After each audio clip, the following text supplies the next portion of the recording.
what you are doing will change the world.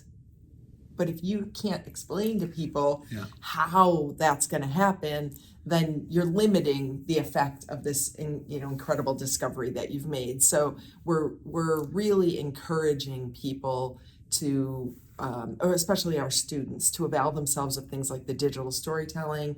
We had a writing retreat for some of our grad students.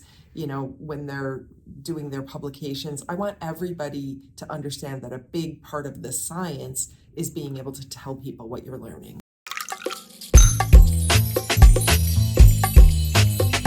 Welcome everyone to Coffee with, I got a full cup here, Cheers, so I gotta be careful with that. We're here at ESF and it's my honor to be here with President Mahoney. How are you doing? I am well, thank you so much. We're so happy you're here. It is, this is gonna be such a great episode and I'm so excited because I love your background and your passion. Let's just set the table here for the audience. Hopefully you've already seen the episode. If you haven't, make sure you watch it. This is a school that's about saving our planet. Yeah, right? It's kind of a big mission. Yeah, it's a huge mission. Why don't you just set the table before where I want to go? Because I want to go into your background, where your passions come from and all this. But why don't we just set the table for what is ESF? Okay. All right. ESF is a small, specialized college that has a fantastic, urgent mission, and it's also adjacent to and a big part of Syracuse University. So it's the best of both worlds. You come to ESF, you're in small classes. We say science is our middle name. But you have access to all of the big college life with Greek life. You can participate in sororities and fraternities and clubs. And we've even had ESF students be Otto the Orange over at the Dome. So it's, I think if you're looking for that environmental science college, if you come to ESF, everybody is passionate about the environment. So whether you're in your dorm or at the dining hall or just out on the quad, you're surrounded by people that share that passion. And then, like I said, right across the street is the old Carrier Dome and Syracuse University, and you can go get lost over there. Yeah, it's awesome. And I think, you'll see that passion and what a great tribe of humans, coming together for an amazing cause. That's what's so fun about this episode. You know what it is? I had the opportunity to talk to the SUNY chancellor, and I said, sometimes, rarely in your day, you'll come across somebody and just think, wow, that is such a good person. They're all here. Like, this is a place where really smart, mature, hardworking people that care about others, they come together here. It's a really cool place. It's a really cool place. It is. And I'd love to just dive into you for a second because you grew up in this region. I did. Right? I've been here my whole life. Yeah, and so you've spent so much time, because I think it's so fun to have you being the top of the leadership here in the sense that you have a passion. And I've heard so many stories. I mean, even the lake nearby, where you're using the research from ESF to help clean that lake up. Where, talk about your passions, because I think there's nothing better than being an institution that has a mission. And then your mission is like so in line with that. I just feel like the luckiest person that I ended up in this role. So I grew up here. I'm about 2.5 miles from the house where my mom lives, where I grew up. I have had different jobs here in Syracuse. I'm a lawyer by education. I practiced law for a while. I threw my hat in the ring and became the county executive, and I did that for several years. And then when I was leaving there, I didn't know what my next move would be, but just as the luck would have it, the president of ESF announced that he was going to be stepping down at the end of the year. And I thought, well, the timing just couldn't be more perfect. So I tried very hard to convince people to take a chance on somebody from outside academia. And so far, so good. But I'll tell you, you asked specifically about the lake. So Onondaga County, right in the middle of New York State, Syracuse is the county seat, right? The city of Syracuse is in Onondaga County. And in our county, we have the distinction of being home to one of the cleanest lakes in the world, which is Skaneateles Lake. It's the source of drinking water for Syracuse, and it's unfiltered.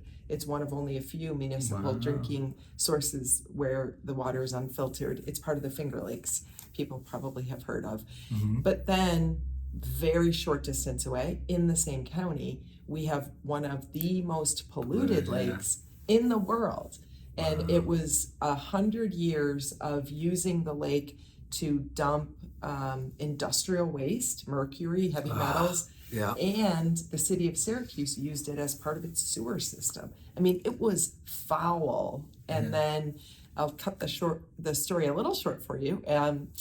The county was sued under the Clean Water Act and required to clean the lake. And so in my time as county executive, I went to work with faculty and students from ESF. We put together a proposal for the court because they had required us to build all these little sewage treatment plants. And we said, instead of doing that, let's do something a lot more environmentally friendly. And we created this program called Save the Rain. And the court let us do it. We met our obligations under the judgment 4 years ahead of schedule. Instead of, big, ugly sewage treatment plants all throughout the city, we planted rain gardens, bioswales, we put green roofs on. I think there's one in the back of this shot. And we solved the sewage problem in the lake using these environmentally friendly strategies. So I've always known about ESF and just known there are some incredible people at ESF. And then to be able to come up here and work with them, it's amazing. I'm also going to tell you that I started a podcast. I heard about this. Okay. I'm going to pull you in just a little bit. Okay, all right. Am I inching away? Sorry. It is weird for people who don't know. We're, if you're an anchor on the I know, news, we're right next to each other. Yes. We're pretty tight. Yes. We've become fast friends. Yes. So I started this podcast because I wanted the world to hear more about our faculty. Let's plug the podcast right now. What's the podcast? It's called Campus Conversations, podcast. Great name. So ESF, Campus Conversations.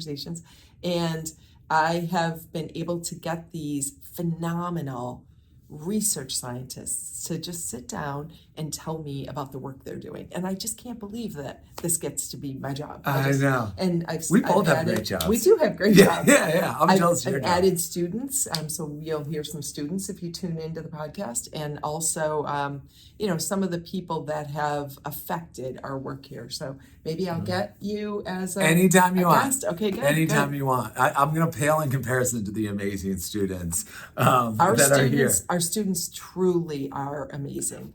I just put together my State of the College I know, because address. that's happening today. Thank you for squeezing us into your schedule, because I heard this. I wasn't doing Let's talk about else. that. I know, no big deal, State of the College. Can you talk about what you're going to be speaking about? Yes, and what I was going to say is I start with, on the section about students, I start with this picture of a very typical spring break, and it's a beach with thousands of people packed into it. And then I juxtapose that with the spring breaks that our students just had, and they're all over studying the ecology and the environment. They're in Puerto Rico and on Vieques, specifically. They're in Panama.